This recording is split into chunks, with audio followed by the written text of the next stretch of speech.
Today on Chris Dyer's Creative Friends.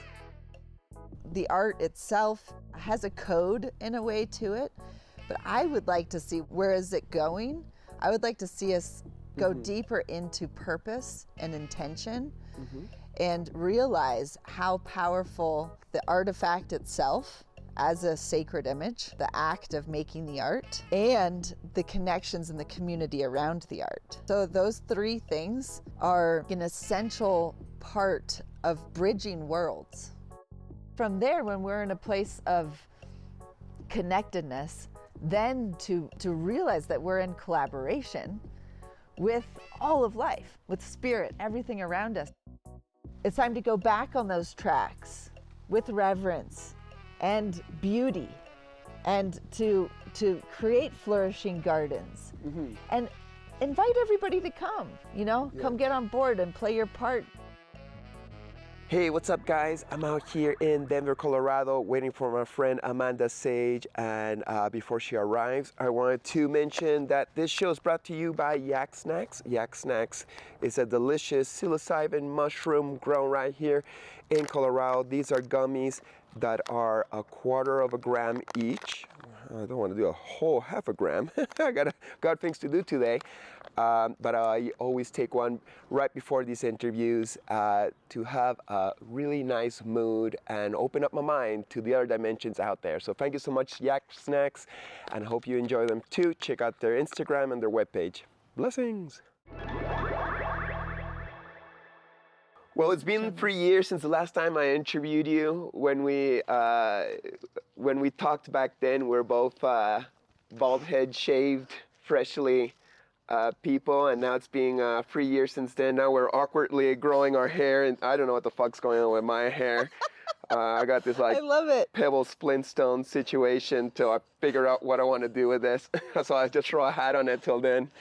Yeah, that's kind of the way I am too. Throw a hat on it till then. I got this sparkly hat. It's great. With my mom thrifting, before my birthday in April, and that was nice. I was like, okay, it's my birthday hat for Tipper. Great. Well, you already look cute. It's you got like a 60s kind of like hairstyle now. Yeah, we were looking at like old slides. My brother figured out how to work my grandfather's old slide machine. Okay, cool. And those things are like built like to last, And he had totally curated these like round slide, these things where all the slides fit in. So my brother got it to work, and we saw some old photos of like my mom and her family that I've never seen before, like my grandmother's lineage. Okay. Which is really cool. Wow. And so great to have those archives. But my mom, when I was born, around that age, she had the most awesome mullet situation. And she's like, I just saw it as layering. But it was like epically layered, like the top and then down to here. I was like, well, I've got it going, but not quite to that extreme, but maybe I'll consider it. Yeah. Well, it looks cool and hip. You kind of got that kind of like punk Australian kind of vibes to it. Yeah. They do such funky stuff out there. It's so funny how hair, like you and I have both had this whole journey with hair. Yeah. Like the dreadlocks like become such a huge signifier to your like presence. Of course, like personally, you have like a relationship to them. We all do, I think. But like for others, like the impact of that, I've noticed so much around what people like actually look at my face and who really like identifies me through my hair. Yeah. It's so interesting to go from like so much hair then to a shaved head for like almost 3 years. And then now especially growing as a female. it out. Yeah. And then just being like a figure that people know, or like some people, certain circles, like, is that Amanda? Like what? It's interesting. Do I still like her?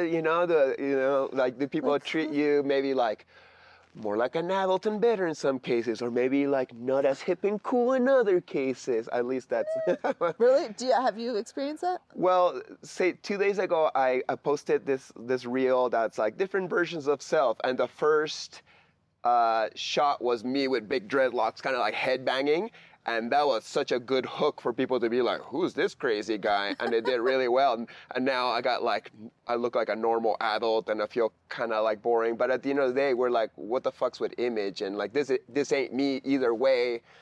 And, you know, we are free to like, you know, shed layers and express ourselves in the now. Yeah.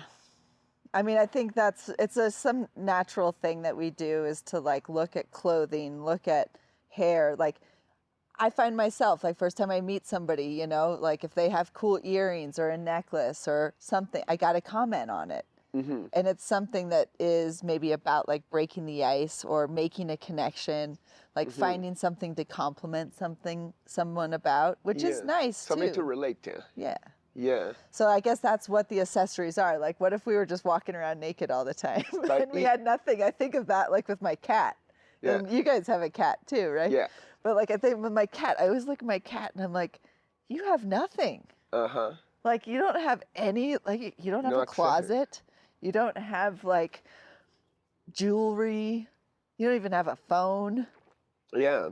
And you're but as a human, even if we like, you can't escape a way of expression. May it be through your clothes and the kind of clothes that you choose. I lean more for like how I've always dressed as a teen. I look like a 46-year-old teenager that never stopped skating.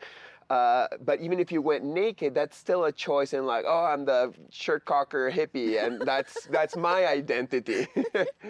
For sure. You know, there's no escaping how people will perceive you in the way of your presentation. And, you know, that can be malleable. And I think it's just fun. Yeah. Like if we can see it that way instead of just like, I mean, it can, like your clothes can also be just something that is supportive to everything else that you do.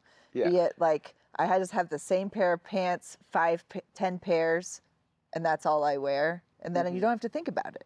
It's like if you just wear black. I mean, we know some folks that just wear black primarily. Yes. And that makes it easy for sure. Thanks you, Maxito. Wow, thank you.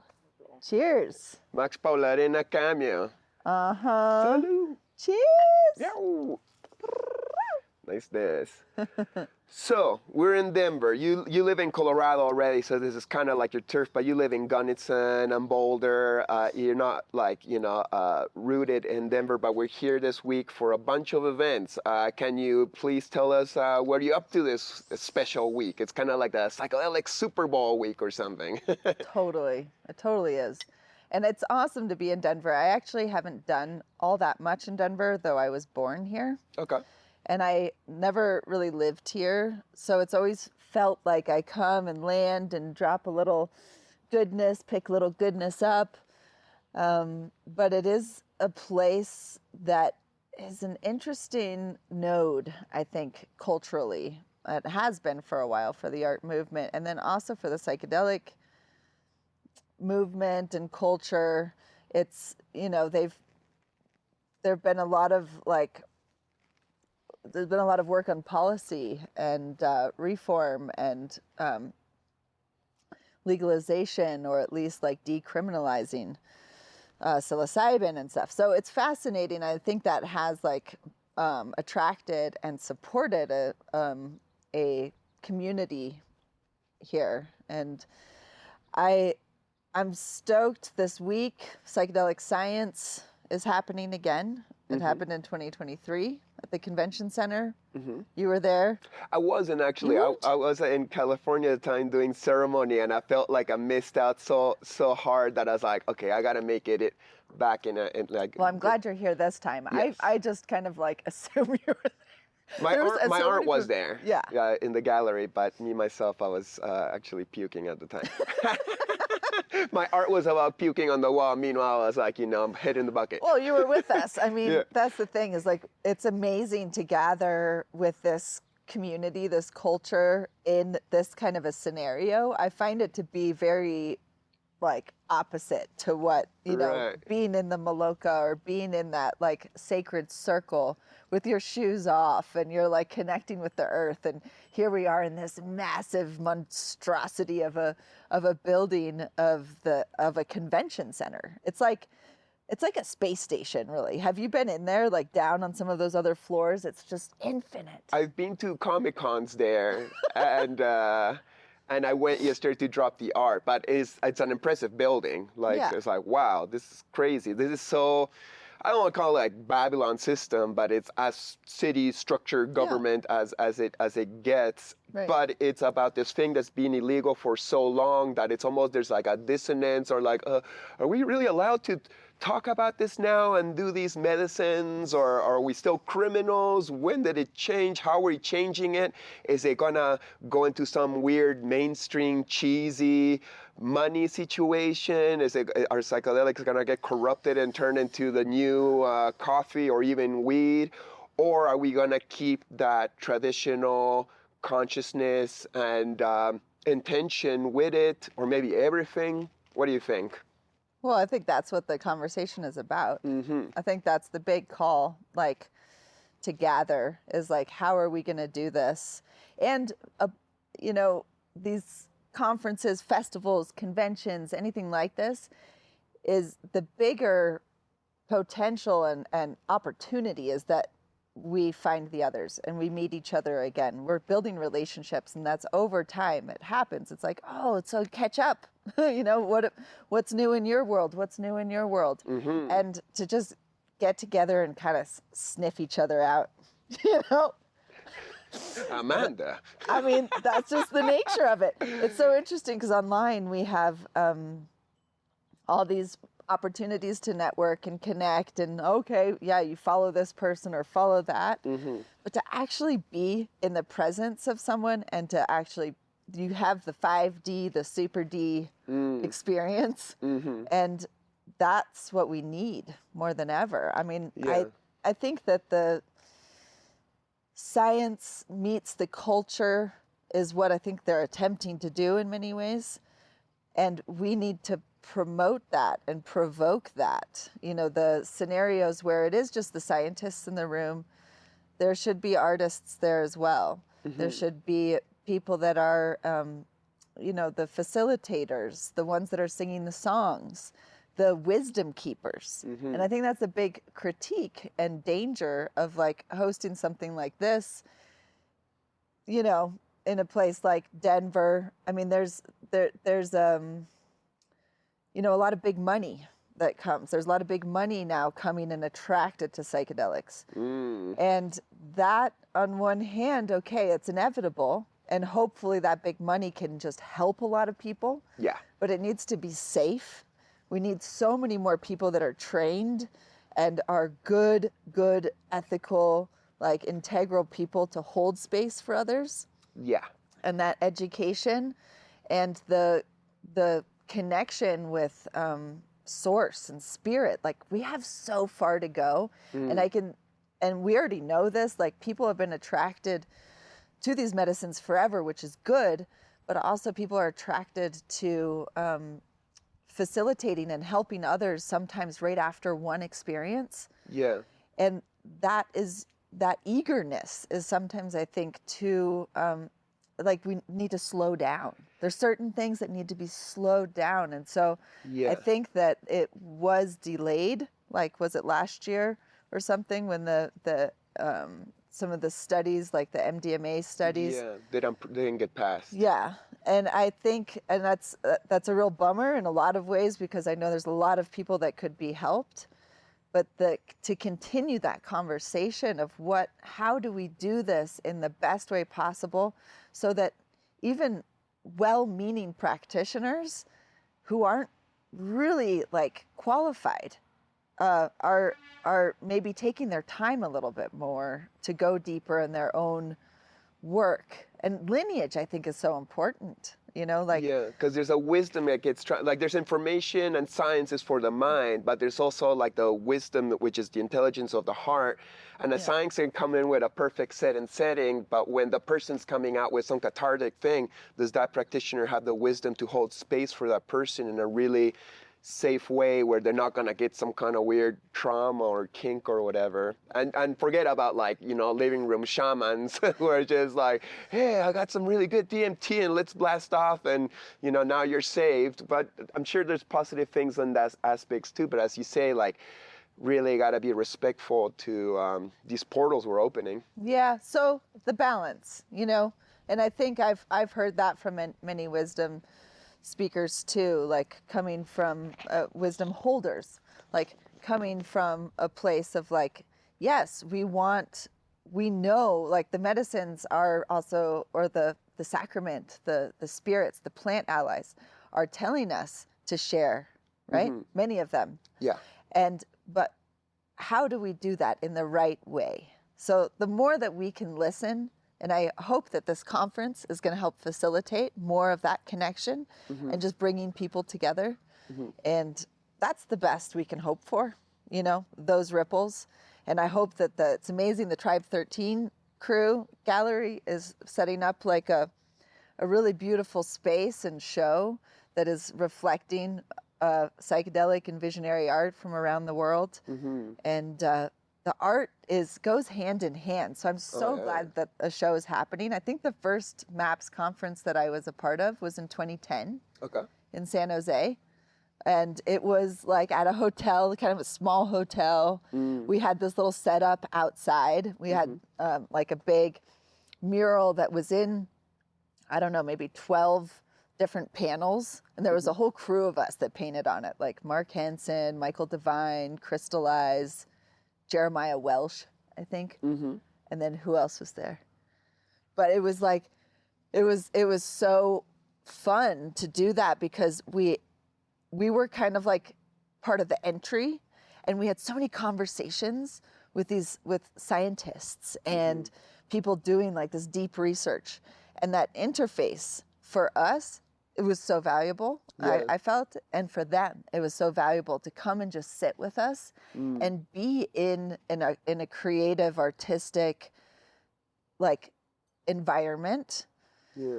And I just hope that there's more and more of that. Like back when it was smaller, you could go out and catch brunch with Dennis McKenna because it was like such a smaller situation. Now you got this giant convention center and you might see him on a stage, but like they're not gonna roll into the galleries so easy when you're live painting and stuff. So maybe there's a little bit more separation now. It's grown bigger. I'm happy Jen and Tri 14 are holding space for the gallery because she's, you know, the one who's been doing it since the beginning when there was like no visionary artist, and they gathered them and now they're still there. So like I appreciate that continuity.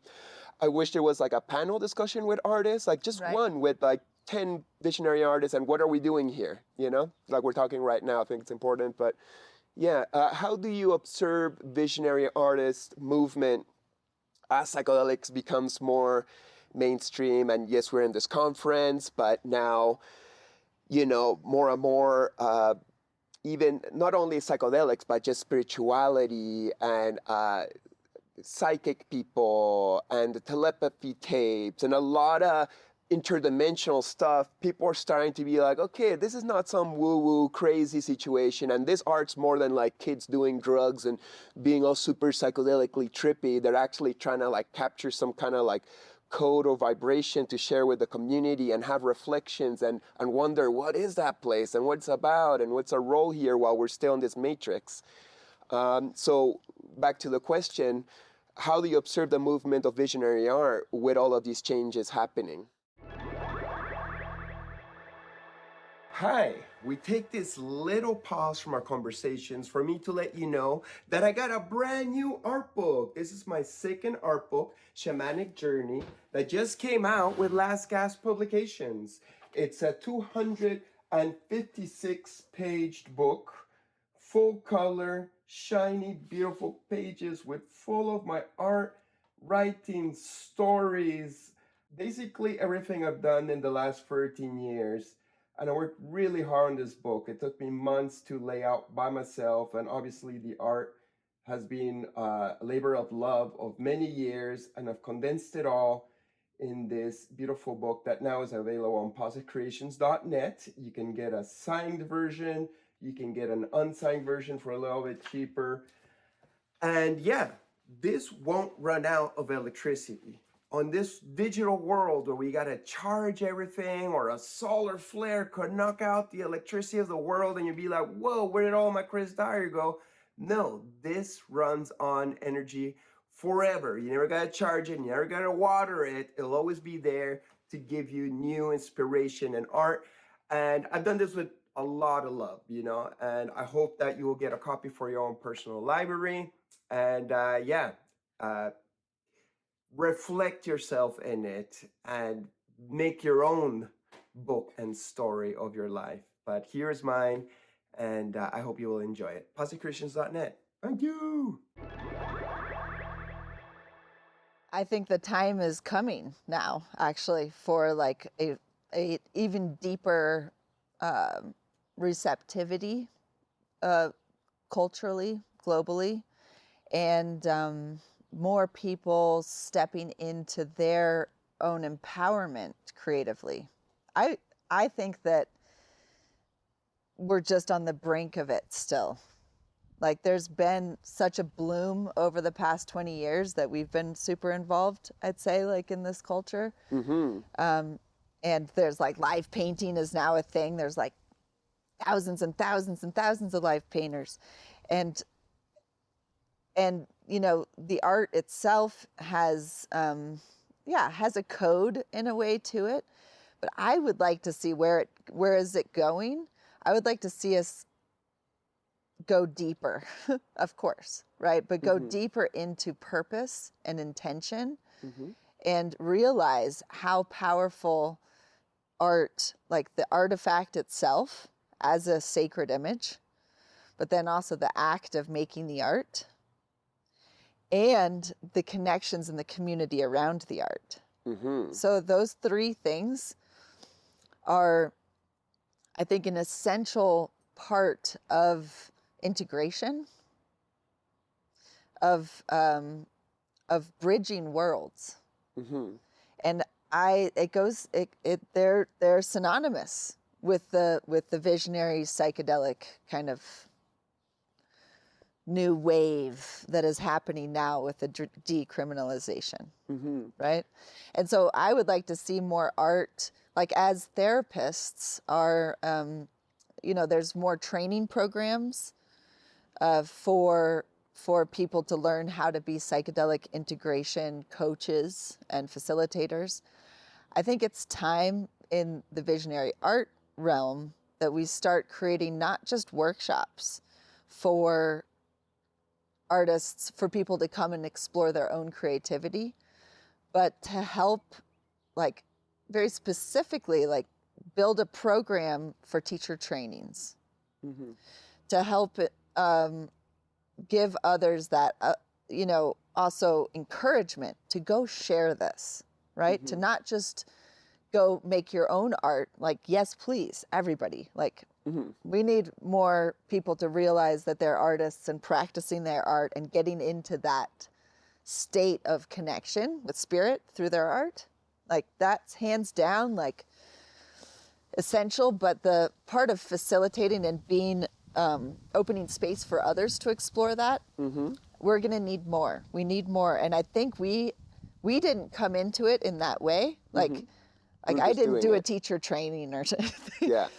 But I think there's enough of my students from the past, 15 years or so, people that have become really established themselves too, and that are really want to teach and are already teaching. So what kind of a path, I'm thinking about that more, because it's not something that I feel competitive about. And that's something that I'm continuously reminded of in this community. And I hope that we can keep nurturing that, that it's collaboration. What are the ways that we can become more vibrant and more beautiful together, rather than, an individual that succeeds in his life. Yeah. And succeed. I mean, No, that but word, both also. succeed, that is a word that I've been thinking of a lot, because that's actually a colonizer word. Oh, okay. Which is something that I didn't realize. There's so many of these words that are in our language that come from this ideal around a point of success. Conquering. Yeah. Exactly. Like I've conquered this goal in my life, so thus I'm successful. And it's not necessarily completely a bad thing, right? To have goals, no. To have ideas or to have ideals, but if you are set on them, that the world will be all right once we reach that, that's an issue. Because right now, this is success. Us sitting here right now, like the success that we're, in this living, like, I'm successfully magic. drinking coffee right now, and I love it. Yeah, no, definitely success is the topic of success and what does that mean to you is how I start one of my speeches in my own workshops. And that could be waking up in the morning and doing your art or, all these Babylon accomplishments like getting in a magazine or getting in a show. But back to visionary art, it seems like visionary art comes with a little bit of a, not responsibility, but it's more than just like, oh, I did a painting. Like say with graffiti, it's like, I'm bombing a street, I got up, I move on, I don't give a fuck what other people say. With muralism, it's like, oh, I painted this business and now everybody sees my art in the middle of Brooklyn or something, and that's fun. But with visionary art, it's like, okay, yeah, we're painting these visions from a different dimension, and what's the conversation we're having? Oh, thank you so much, guys. We're gonna be protected from the rain. Woo-woo. Wow, you guys are so well prepared. Thank you. And thank you for being here and doing this interview in the middle of the rain. But I guess my question, or I don't know if even a question, just a reflection of what you're saying is that visionary art almost comes with the community, because when you're doing psychedelics and you see that we're all one, you come back to the individual cell and it's like, okay, how can I like connect with the other me's and make this like a group vibe? Like say that this podcast project is one of my group vibes. It's like, oh, it's not about me. I want to know about the other artists and how they see the world, or the Galactic Gang project or the Vision Train. It's not like the Amanda Sage train. It's for everybody else, and you're part of it. You're like in there as any other passenger, as we are here in life. Totally. And that seems like, or Cosm, like Cosm is the biggest inspiration to us younger visionary artists, and we still call ourselves young. To bring people together and be like, okay, so we are, collective consciousness on the other side of reality. Yet right now we find ourselves in the physical plane. What are we doing here? So I guess like my next question would be, what is reality and what are we doing here? Is there a goal, or are we just experiencing all the angles of the diamond? Or like, are we on like middle of like Legend of Link or Zelda video game, and there's like some kind of golden key we're like supposed to gain in order to get to the next level? It seems like we're growing and expanding. What's your perspective of, like, even with the telepathy tapes? You told me recently that you were a fan of it. What ingredient of the telepathy tapes has like made you stoked, or you're like, whoa, like they're escaping the video game and they're all like communing on some kind of alternative plane, and then they're coming back into their alternative bodies and telling us some clues on what's the next castle to find that little key, or Yeah, what a game. Like I agree that, like, are we in some kind of video game? And there's plenty of times that a simulation, like I've thought of that, right? Like that, I think psychedelics can take us there too, where all of a sudden it does literally feel like you are in one. But what's the purpose? What's the goal? Like, what is really going on here? I mean, to me, I feel like we're in this like opportunity because of matter. It's like this marriage between matter and spirit. And we're in this opportunity to play with matter and like contrast and duality, right? It's this game of duality of like night and day, and all cold and hot, and like, yeah, happy, sad, like all these things. And so it is a game in many ways of like, do we get trapped in the duality, or do we see that as like a playground to work with, to be creative with? Because like in art, for an example, you have light and dark. You have the spectrum of color, which has complementary colors. You have shapes and forms that create harmonies, that create, so this playground that we're in, I feel like that's like life, and the opportunity is to wake up within that, out of the pattern of the duality and into the fractal, like mandalic pattern that is our essence. And so it includes like all the things. It includes music and like food and all the senses, so it's ultimately all art, right? And I think once we get into that state of rising out of the patterns of conditioning, right? The patterns of thought patterns that hold us in limitation, it's programming that's often even like epigenetic, like way deeper than our own experience, or it's come like subconsciously, we've inherited so much trauma too, that it can't even like be worked out without some help, and sometimes another trauma to push us into the deep, to like question the purpose of living and then surrender, right? Because we think we have to do everything. We think that we're the ones doing everything. Like, do you actually even know how to walk? You think you do, but you just do it, right? Like, there's a lot of things that are automatic, like breathing. Do you think about breathing? No, not enough. Not enough. Like, right? Like, all the breath work, like holotropic breath work, and there's so many different modalities that have come to us that bring us into a state of actually being embodied, like truly embodied.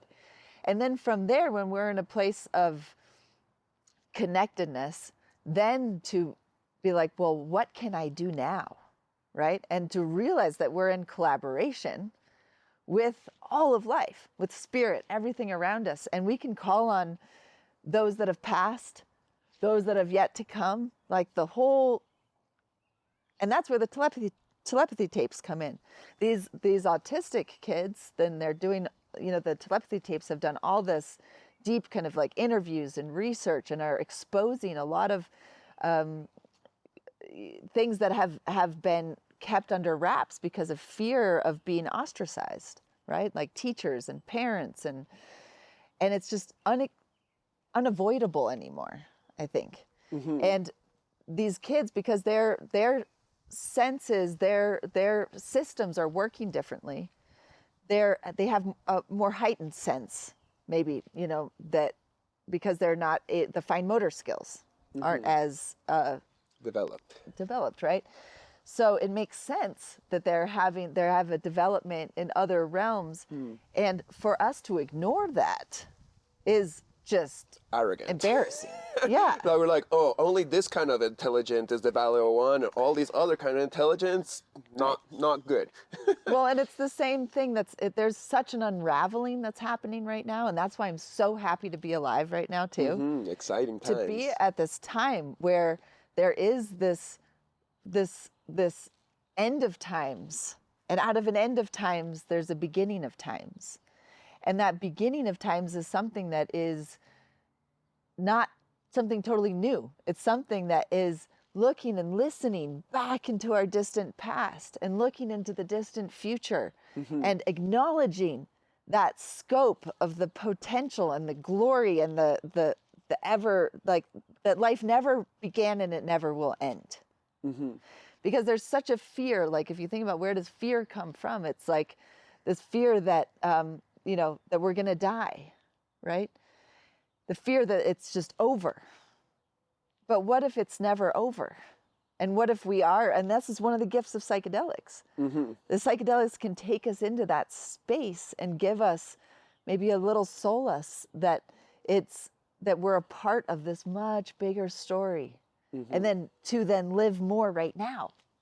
Like, if we can live more now and see that every little action and every little thing that we do matters, and we live in that state, when you're around somebody that is in that state, in that higher awareness, it is a beautiful thing.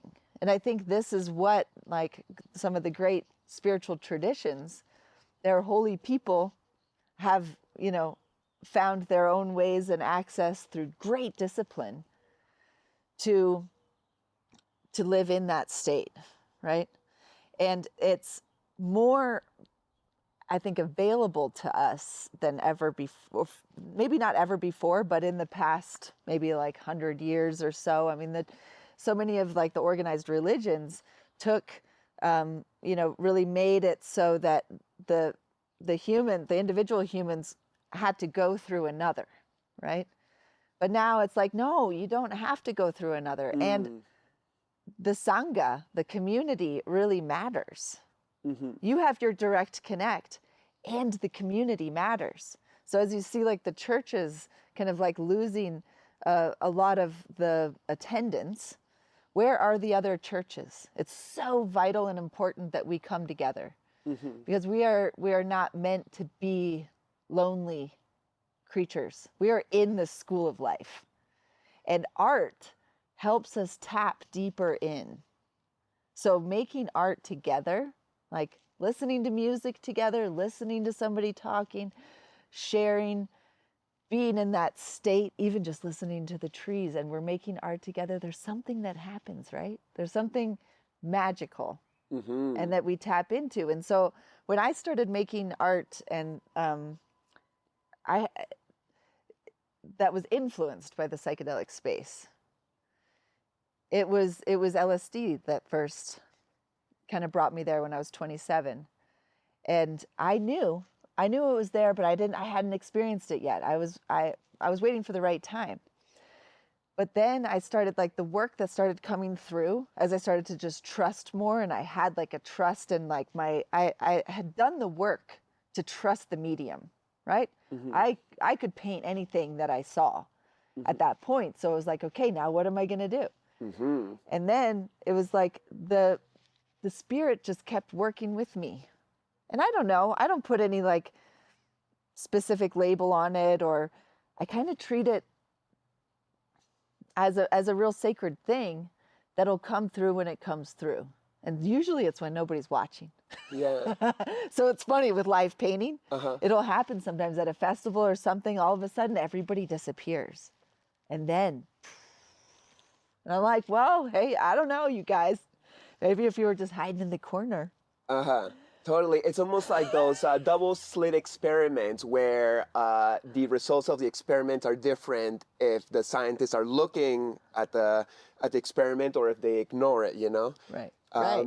Yeah. Where are you at with your art these days? Like, is it like evolving, transforming, or are you just expanding and pulling threads of what was there already? So I have a lot of paintings that I haven't finished. This is a point in life where, I mean, the last 5 years too, since the world started to change with the global COVID fiasco, I haven't done as many shows. And so I didn't have the pressure to finish as much work. I kept starting things and not finishing them. And so I just finished 3 pieces that are hanging at Psychedelic Science. I haven't released them. I didn't share really any progress photos. I felt like I just wanted to keep that container. But one started in 2012. 2 of them started in 2019. 2019, I was painting a lot of kind of apocalyptic images, a lot of tidal waves. I had a 3-week course in Vienna, the Vienna Academy, that had to close in 2020. That was the theme was around the apocalypse. Oh, wow. And the apocalypse literally means the lifting of the veil. So does that, I mean, you can have like a negative connotation around that. I mean, it's kind of hard to see some stuff, right? See things disintegrate. But it can be a necessary thing. So now in 2025, it felt like it needed to happen this year to complete some of these pieces. Yeah, because we're reaching another one of those crucibles where things are coming to head. Oh my gosh. And right now, I mean, I've been listening to a lot of conversations around AI. And I feel very curious around what that's going to do for us as a global civilization. Which aspect of that I can ask? Is it like the part where like it becomes self-aware and there's a danger of that, or the part where we don't know what reality is anymore when we look at a video on your social media? Yeah, all of the above. The thing is, what is standing in front of us more than ever is how we need to become more articulate, and we need more. We need to train these AIs to be curious and interested in, like, The positive part of life. Yeah, right. Yeah. And we're at that crux right now. So I've been told before too, is like, no, don't take your art out of the internet or your writing. Like, we need to feed it more positive creations. It's like a baby. Right? Good one. Thank you for plugging the brand. It means it's a good part for an ad right now. Hi. We take a little break from our super awesome podcast show so that I, your artist friend Chris Dyer, can tell you about my brand, Positive Creations, which I have been doing for 20 years. And with this project, I share my art through different products, maybe beautiful clothes that you can use in normal life or in the festival world, or skateboards that you can ride, or games like puzzles, or kendamas and flow toys, or use slip mats for your records. Basically a lot of functional things that just add fun and magic into your existence. So I hope you like it. Check out positivecreations.net. positivecreations.net. That was not a glitch. And yeah, I'll talk to you soon. Blessings. But yeah, no, for sure. It's like a baby, and we're feeding it. I hang out with this artist in St. Pete named Pale Horse, and he's super spiritual, like long gray beard dude, like meditates 3 hours a day. But he is feeding the AI machine as if like we gotta like make this a positive force for humanity. And yesterday I was having a conversation with a good friend Judea, and she's like, soon we won't know what is real or not, and we are forced to develop our inner intuition and spiritual eye to know like that's bullshit, that's real. If not, like reality is going to become really, really extra confusing. It already is, but even more. Well, and that's gonna, I think, bring humans more into a place of reflection of what am I really? What am I doing? What is really valuable? And what do I really want to say? And I see this as a beautiful, like, thing that needs to happen, of course. And so, like, if the AIs, if the machines can also reflect back to us and be like, well, you say you want all this, but you're doing that. Right? It's so smart that I don't think like AI is going to come in and be like, oh, humans are the problem of the earth, let's get relevant. It's be like, yeah, as you say, you keep on saying you love the environment, yet you fly in your jets here and there to preach to others, and then you leave all the hard work on the lower people who are disempowered as it is already. There's going to be a kind of accountability, likely. And I don't know if that's such a bad thing. No, it's great. And the thing is I think as art, there's going to be a lot more people that are going to feel potentially a loss of contribution, like their jobs maybe, like a lot of jobs are going to change. Yes. A lot of things are going to change. So where is my purpose? You know, like how do I contribute to society? So, you know, this is where I think art and community really comes in a deeper way. Like, we're going to need to be there for each other. And I think creativity, if it's true that people are going to have more time on their hands, let's make some art, you know, and let's get together and like heal. Let's get together and grieve. Like that's massive, because we're not going to be able, like the ideal, you know, sometimes like painting utopic things, right? Like, oh, it's better over there. No, dude. What about right here? And like everything that's fucking falling apart. We got to go like, through the muck. And everything that happened, like our ancestors before us, that could never like actually really process anything or even tell anybody. Like, can we go back and say, I hear you, and I honor you, you know, like make altars for them to come and feed, you know, and like that is the foundation for going for the next culture and the next societies that are going to come. And we need to be examples for that. Totally. And to me, that's ultimately what the train is. Yeah, is amazing. symbolic of, you know, there's stages. So the vision train is a, it's a metaphor, but it's a real thing that has multiple ways of iterating. And in the long run, it's all about connecting our good, the goods that each of us carry. You know, let's put our goods in our containers. Yeah, my goods, these are all the supplies that I need to make to do my thing. And then just like you're packing for a trip, what do you need? You need to make lists. Sometimes you need to order something. You need to go somewhere. You need underwear. Don't forget your underwear and your socks. It happens. Don't forget your bathing suit. Don't forget your, you know, but what do we need? You know, and so it's there's the iteration of preparing, right? Yeah. What is your vision? What do you have to give? What do you need to be able to really give your gold away? I love TEDx talks because it condenses people's vision and what is important to them into like, right, a short 15 whatever minute thing. And that's, I think, the call to action in many ways is like coming together, even if you don't know yet, but if you're curious, be curious and then make yourself available. And that's what art does. Yeah, I find that if I can just interject, like it seems like in this world where we've been reduced to being workers, and perhaps AI will remove the thing that made us work a job, including art sometimes, you know, like as a job. Like we could always do art, but like as a job, like that could be removed perhaps in an economy with no money. Who knows where we're heading?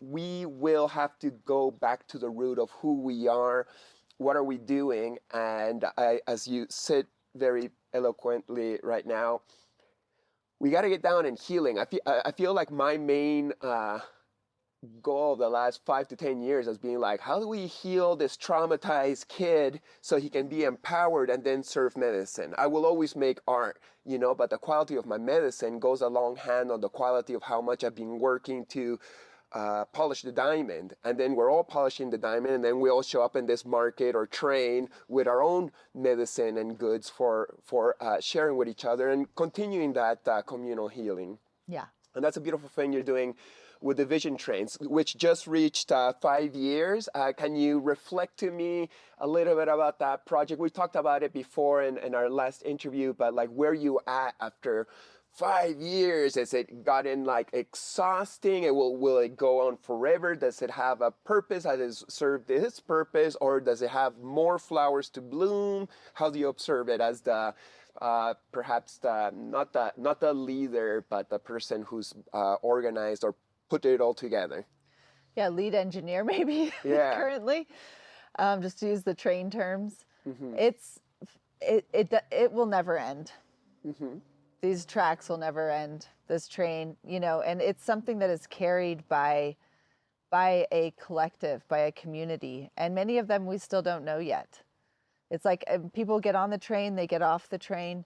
But what started in 2020 was a certain kind of iteration of the train, the nonstop Vision Train Global Art Jam on Zoom, which is still going, of course. And that community, that culture is something that has created a morphogenic field that is nowhere. Where is it? It's a Zoom call. Where is that? But it's like a living room that we all know and has a certain vibe. Like, you know, when you come in there, this is what happens here. And this is a part of what's connected to the telepathy tapes. Because when in the telepathy tapes, they're talking about the hill. Some of these nonverbal young people with autism are talking about meeting or spelling out that they meet in this place they call the hill.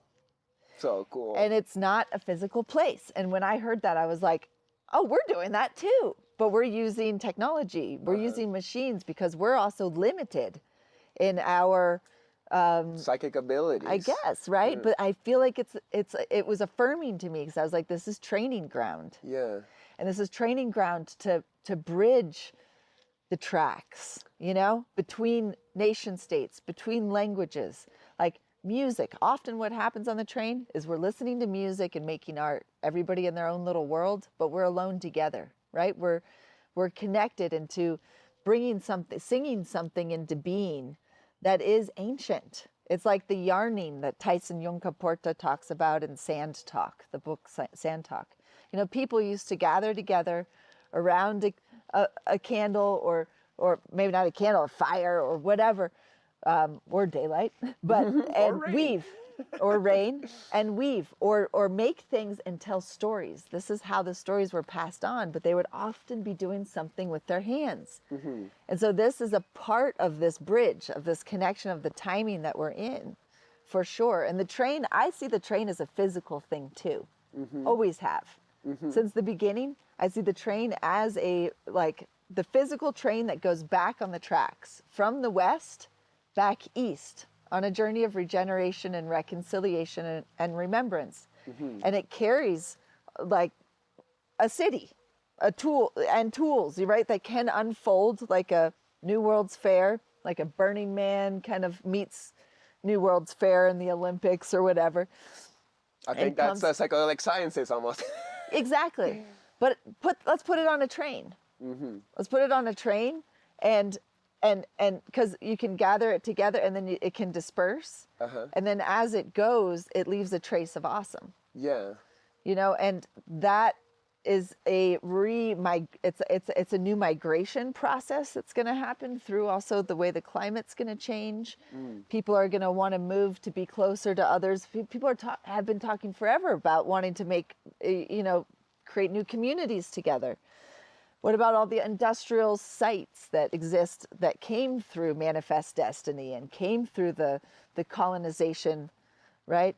Like, it's time to go back on those tracks with reverence and beauty, and to create flourishing gardens, and invite everybody to come, come get on board and play your part, and come just like, at different stages of your journey of how you're going to contribute. There's no one formula, but I see it as something that is a bigger vision and a bigger story that's coming into being. It's a beautiful exchange once again, and I love the metaphor of the train and the tracks and regenerating and all that stuff. I like how you just said that the train is kind of like the hill, but we don't have telepathy or psychic abilities right now. But many psychics say, I know you grew up with it, and perhaps your adulthood might have removed a little bit of it, and now we're trying to get back into it. Do you believe that it's possible, like many or some psychics or people say that at one point the veil will be totally removed and we'll step into a fifth dimensional plane of existence that seems so unreal to us that Amanda and Chris and Paulina will live in a spiritual realm where all of a sudden we're creating with light, but we never died. We didn't have to die in order to get to that place. Do you believe that's possible in our lifetime? I feel like I've already been there. For sure. Yeah. And so maybe there is right now we are experiencing, maybe there's all these different layers of the potential of the experience that's happening right now. But it's a fun thought, and it's a fun, where do we go in our dream realms, how much of that I don't practice a lot of lucid dreaming, but I have at different times, and that is a very real thing too, so I think it is happening. I think the veil though is getting thinner, and it's getting thinner through practice. It's like whatever you focus on, you're going to enhance. So if you're focusing on just survival, maybe you'll get really good at fishing. Right? But, what's the balance, and how do we bridge the worlds? Because I feel so much we're in this time we're bridging, and so with as much grace as possible, kindness, compassion, and remembering that everybody is doing their best at any given time, and whatever decisions people have made, they made it out of the place of thinking that it was the best thing at that time. That's such an important lesson, because we can be so hard on, like, people are hard on each other in this world. You should be like this. We are the good ones. You're the bad ones. Be like me. And then we're also like beating ourselves up every single day, being like, oh, Chris, why are you not perfect? What's with these negative emotions and stuff? And there's this, just sometimes we just gotta like surrender to it all and allow, and hopefully, become the love that we are naturally inside all along. Well, it's like becoming aware of it. It's like that you, Chris, are not, like, you do things, but you're not Chris. Mm-hmm. And if you can have more compassion for Chris and see the truth, it's like, okay, I shouldn't have maybe not said that or done that, or, like, would have maybe been better, but all right, happened. Yeah. It's like awareness. Mm-hmm. It's like bringing light to it, because when you fall into a place of guilt or regret, like that shouldn't have happened, or I should have said something different, or all the shoulda, coulda, wouldas. It's like, let's just shine the light on it of what it is, so that life may see, because life, X, God, whatever you want to call it, is seen through us, is experiencing through us. And we are constantly reporting back what is going on. And if we report the truth, then we have a much more open path. But if we're telling lies about what's going on, what do you think the response is going to be? Yeah. And it's a very interesting thing to play with. Instead of getting, like getting stuck in the judgment of right and wrong, and getting more into valuing, like, what do you truly value? And with not judging things, just saying, I see. I'm not afraid to see, but I'm not going to judge it. I'm going to value it, and I'm going to tell the truth. And that I think it's all about reprogramming ultimately. And a lot of people, I've been listening to Tony Robbins a lot lately. Okay. I love it. And I really I can see that the angle that he's coming from is so he's just himself, right? Yeah, and authentic. And he's so encouraging, and he's a deep feeling person, deep empathy, and he has the expansiveness to work with millions of people. And I am interested in working with millions of people. I am. And I know that, like, our art and our voices, or even this podcast, or like, is reaching many people, that will maybe some of them will never meet, but that ripple, of encouragement, of like, okay, go back into your life and be honest and be truthful and be generous. Give your gift away into the world, instead of holding it and keeping it just for yourself. Like, give your gift away. And that's the thing about the Vision Train that was a big difference for me this year with year 5. Okay. I made a very conscious decision when we were coming into this new year. I was like, I'm going to give everything. And I'm not going to be transactional around, oh, this is taking too much of my time. I should be painting. I think a lot about Allison Gray and Alex Gray, and Allison, how she talks about social sculpture. And I see that as an art form. I was like, spreadsheets, I'm going to make this an art form, and I'm going to love it. And I got into this programming of the Vision Train anniversary as a gift. And it was so beautiful and so successful. I never slept so little in my life, and I had so much energy. And I have more energy now since I've made that decision to give more, to show up fully. Like, there's nothing holding me back. There's no limitations. And I know that everything that is coming to support this journey that we're on is right at our fingertips. Question, is there such a thing as giving too much where you're not giving enough to yourself? Example, the sleeping. Perhaps you should give yourself a couple more hours of sleep, or is the light of God channel for you so much that sleep becomes like unimportant? No, sleep is so important, but there's segments that you can go with less sleep. There's segments like if you're really practicing and you're in your passion, like I don't think you need as much sleep as sometimes you think you do. I think that like our physical bodies though need that state of regeneration, and so I know that it is like you can't catch up on sleep, but there are times where I know that like pushing that a little bit further, it opens up other fields. But it's a segment. I have downtime.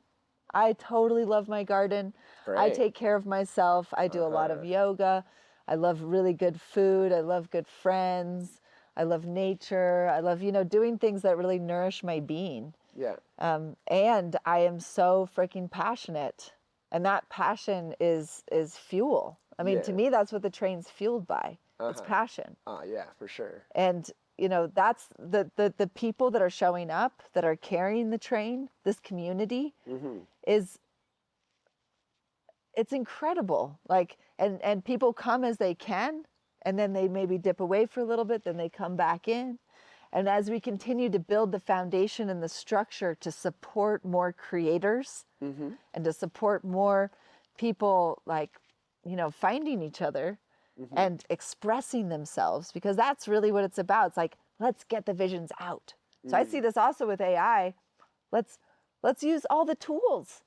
Like, write it out, folks. What is your prompt? Right. Get super articulate. One doesn't have to replace the other. They can all exist in parallels. Yeah, and we don't have time to waste. Like, none of us know how long we're going to be here. So let's make it really like worth Each day it. is the last one. Yeah, do that thing, call that person. Make it count. Yeah, say the things that from your heart.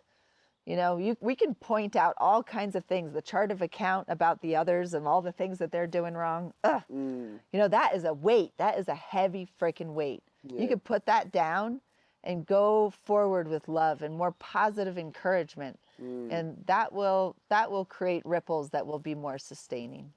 That's so beautiful. Well, Amanda, you have to go and live paint at the convention center for the Maps event. We could keep on philosophizing for hours, and I love talking to you every time. Is there some final words you'd like to share? May it be like future projects or words of wisdom or, whatever you want. Always. There's always more things to say, especially when I start talking about the tree. I didn't ask you about your tarot card project. It was just interesting. The tarot cards? Yeah. Oh, that was with Liba and Martina, Carrie Ann, and Isla Rose. Yeah. Beautiful. We all created paintings. I mean, it was over 10 years. Okay. But that's an awesome project. And that you went to Vienna or Europe recently to wrap it up, and then you guys printed them, and now they're out for the people? Yeah, I didn't get to go to the actual events, but there was quite a few exhibits in Europe. And I don't know, I think through Liba's website, Dreams and Divinities, you can probably pick up some of those decks. Kaza might still have some. I would hope so, yeah. Yeah. And I have actually coming up my first solo show in like at least 4 years. And I'm doing it at the Art Center in Gunnison. Okay, nice. So it's a beautiful old building. I'm on the board of directors there now. We're just getting into local politics. Oh my God, you politician now? No, I'm not a politician. I'm on the board of directors of an art center. But I feel really stoked to do that. I was on the board of directors of a big art cultural center in Vienna, the VUC, like 20 years ago. Yeah. So it feels good stepping into that responsibility. And I'm going to be there's going to be a vision train exhibit called Vision Weaving. Vision Weaving is the whole scope of the exhibit. But there's a multimedia project that Lisette Murphy, who's one of the engineers in the Vision Train, is putting together, and she collected all these voices from all the Vision Train people that submitted stories and things about. It's so beautiful, and we're going to be sharing it at Psychedelic Science too. Cool. And I'm going to be doing 2 weekend workshops also at the Art Center, painting with light, and I'm starting this kind of like hybrid thing. So the second one, we're going to be filming and sharing live to an online community through the Vision Train. So I'm starting to bridge the teachings and figuring out ways just to be more inclusive. Wasn't Vitra doing that already? That was also one of your side projects, or one of your projects. So Vitra grew out of the closing of the Vienna Academy and taking things online. And so with Alicia Sacred Heart, we started the Vitra Academy in 2022. We stopped producing new workshops about a year ago. And I see it as like this beautiful project that is now taking it's going to be turning into something else. Okay. So it's kind of getting absorbed into the Vision Train partially. The Vision Train is an educational platform too that's going to continue to grow in some ways. But there's some things on the horizon that are very exciting that I can't talk about quite yet. In terms of like teaching and like the online and in person. I'm going to continue. I teach every October. Joe Bob, my partner, and I, we teach at COSM every October, Mixed Tech Mystics. And that I think is already full, but yeah, still. Well, how far is Gunnison from Denver for people who are interested to going down to your town? It's a 4-hour drive about, but it's so beautiful. And Cresta Butte is right nearby. It's just like incredible wilderness around us. And it's opens on June 27th. Okay. And closes on July 26th. So it's like in a week? Yeah. A solo show in a week? Wow. Damn. So ambitious. It's going to be, it's a show that doesn't have, it's not all new work. Yeah. So it's going to have a scope of work. It's not a massive space. So yeah, it's going to be interesting. It's only 3 blocks for me. So I'm actually interested in doing something different. And I still don't know exactly what it's going to look like, but I want to like, yeah, and it can change. And it can change throughout that whole month. And we're going to have a Vision Train activation mastermind there with some of the core folks that have been really contributing to the Vision Train. It's going to be really, we're going through some growth opportunities that are just beautiful. And I feel so blessed to be showing up and to be like going into this time with psychedelic science, to connect with others, to, you know, just sprinkle the fairy dust and receive lots of fairy dust of like, you know, the goodness of the prayer that all of us, I feel like it's a harvesting in some ways when we gather like this. We come and it's like the marketplace where we... Yeah, it's like spiritual nutrients or the pollen in the air, you know, that helps other plants grow and flower. Did you rescue any paintings from your LA chapter that now you're bringing to Gunnison and sharing there for the first time? Exactly, yeah. It was about like a year ago, I brought a U-Haul with most of my paintings that were still in Los Angeles. And so there's going to be a selection. I'm going to show, I think, the first piece, the first oil painting I ever signed my name on, you know, things like that to show the arc. And the Vision Train like is on the upstairs gallery. So it's kind of like, you know, the whole work. I want this as an introduction, like to reintroduce myself in general, like like what am I doing? What's the story been? And then like for that community specifically. It's interesting because this show, this time in July is usually a rodeo themed show at the Art Center because it's when like the rodeo happens. It's one of the oldest running rodeos, I think, in Colorado. Okay. And I love that I got this slot because it's like the rodeo and visionary psychedelic visionary art, right? It's like let's get together and make friends and see what happens, what that interface is going to be. How has Gunnison reacted or welcomed you or like, you know, being in confusion to this trippy, you know, psychedelic visionary artist? Sorry if I keep on making you questions when you gotta leave, but okay. Like I'm just curious. Like it seems like Gunnison's like a little mountain town in middle Colorado, and here you come with this trippy stuff. Are they like, what the fuck's that? Or they're like, let's go, you know, we're Colorado. Well, for the most part, like I was like, my mom told me, she was like, partner, don't use partner. It's a business, right? Business language name. I was like, okay, well, I should just call my lover. Boyfriend. That's wonderful. I have boyfriends. No, lover. My lover is, He bought the old sawmill of Gunnison like 20 years ago and has been turning it into an artifactory and this like experimental, beautiful, like Vision Train station. So he set the stage, you know? And so coming in to all his wild and art, you know, I think I just fit fit in well. We have a university too, the University of Western Colorado, and there are a lot of folks. I'm sure that it would be like, what's going on here? I don't get it.